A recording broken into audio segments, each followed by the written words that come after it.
Storm Hilary nag-iwan ng baha at putik sa ilang kalsada sa California, USA. At orange alert, itinaas matapos pumutok ang bulkan sa Obinas, Peru. Tunghayan sa Globalita.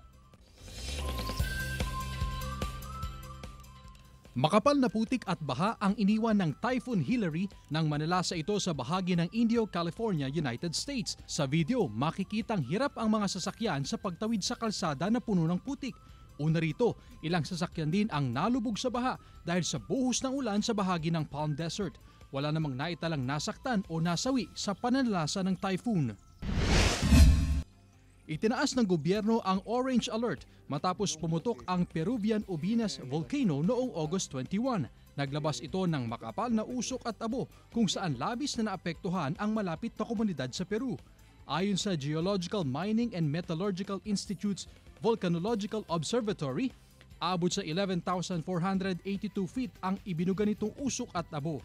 Unang pumutok ang bulkan noong lamang Hulyo kung saan idineklara ang state of calamity sa lugar sa loob ng 60 araw.